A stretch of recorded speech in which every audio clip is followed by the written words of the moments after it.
Hello and welcome back to the Staysure Wellbeing YouTube channel. I'm Dr Dawn Harper and today I'm going to be answering your questions on the coronavirus vaccine.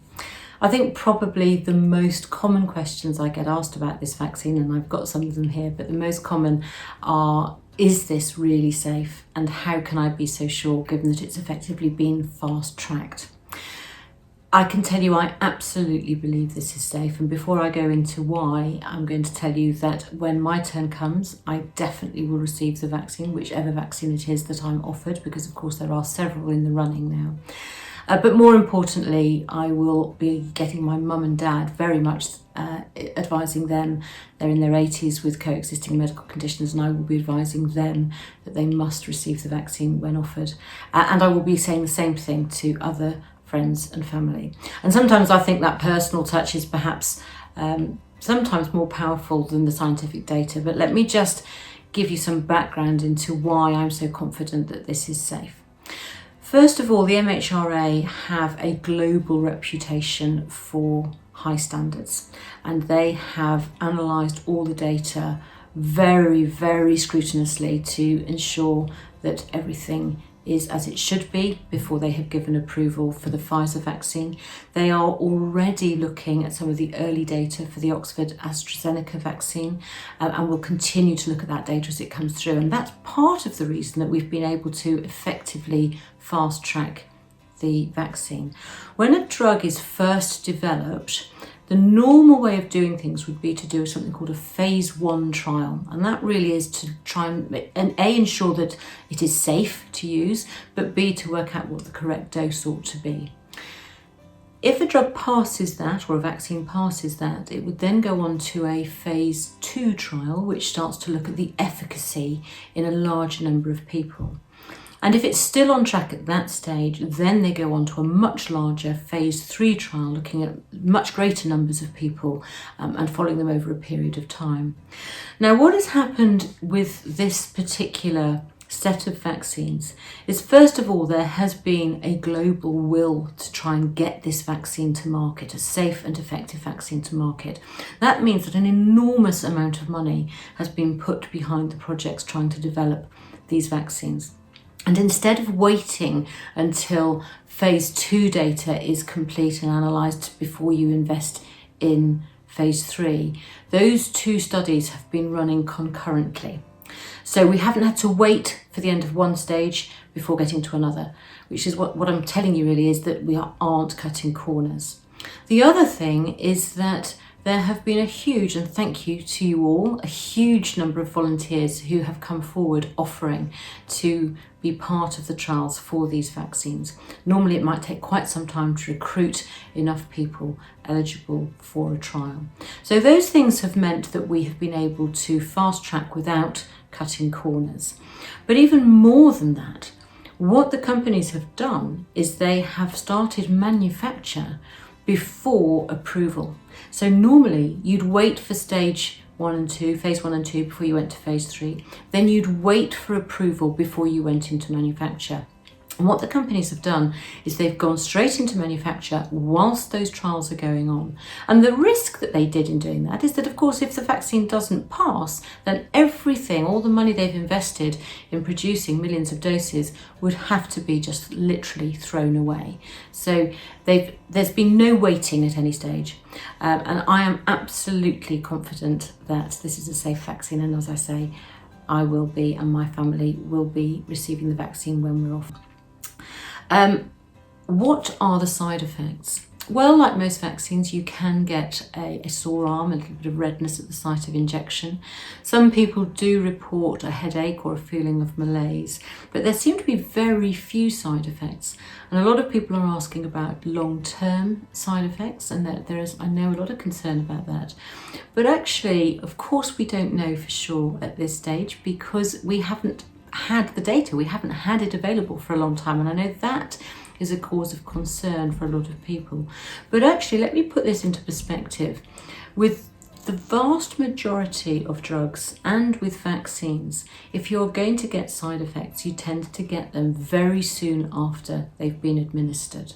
There are 1 or 2 drugs that seem to have side effects that build up over years of repeated dosing.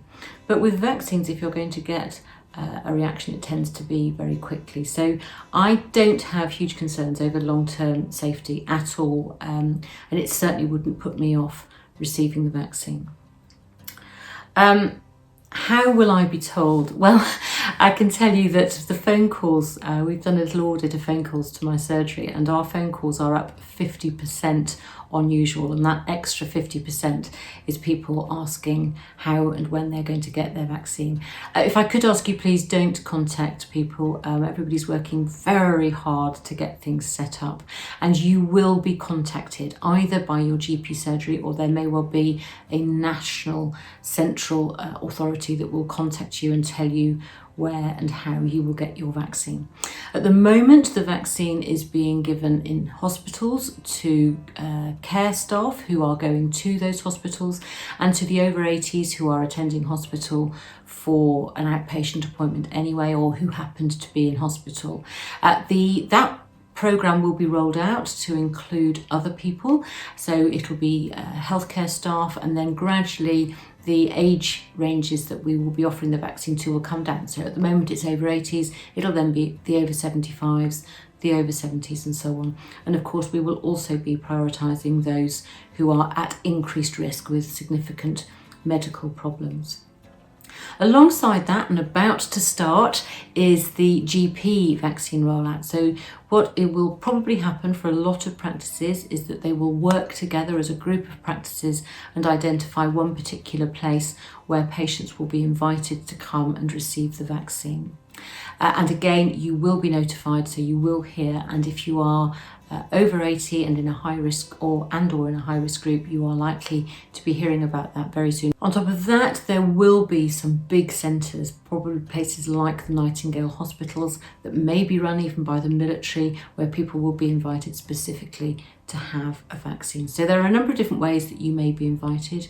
You will be called, and it may take some time. So if you are, for example, a healthy 50-year-old, you may well not be invited for your vaccine until perhaps spring or even later next year. People have asked me if they can pay to have the vaccine privately.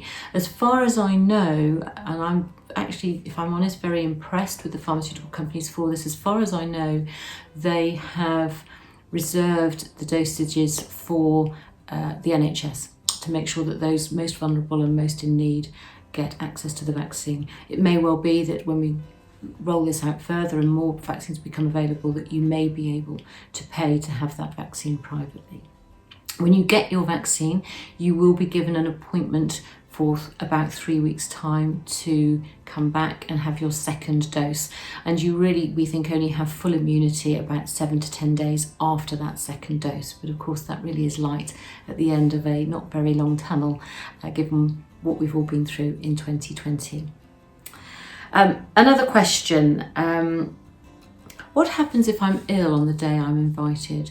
It's important that you contact the centre that you are, and there will be contact details on the letter that you receive, that you contact them and tell them that. They will then make a decision as to whether or not you should still go for the vaccine. And if you don't go, they will give you a new date. Now, if you are having to cancel your second dose, that 3-week interval between the first dose and the second is not absolutely critical. There is a little bit of leeway there, a few days each side, so they will give you a second appointment to go for your second injection. Will everyone be vaccinated? The answer to that is probably no. So we won't be vaccinating children. Certainly there are no plans at this stage, and that's mainly because the vast majority of children have very minor illness or no symptoms at all.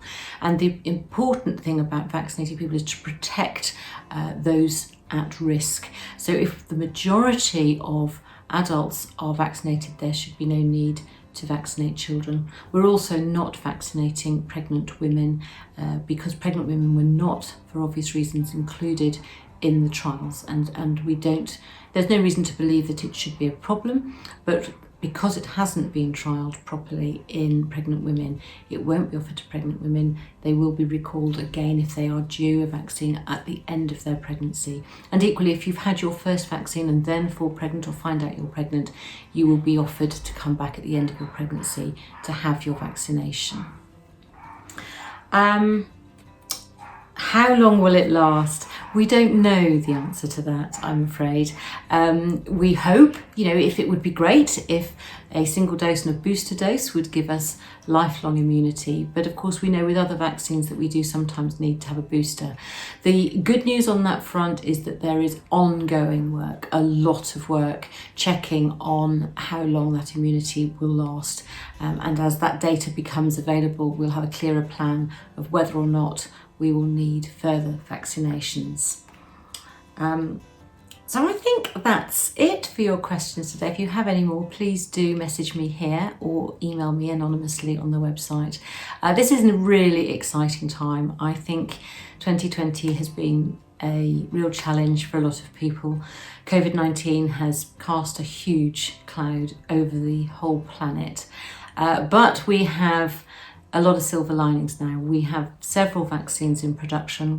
And as a positive thought, just to leave you with, I think we've perhaps all had an opportunity in 2020 to recalibrate and to just think about the way we treat ourselves, the way we treat those around us, and of course the way we treat our planet. And so at this time of year, we often look to New Year's resolutions, and I hope that perhaps all of us look to improve the way we treat ourselves, those around us, and our planet.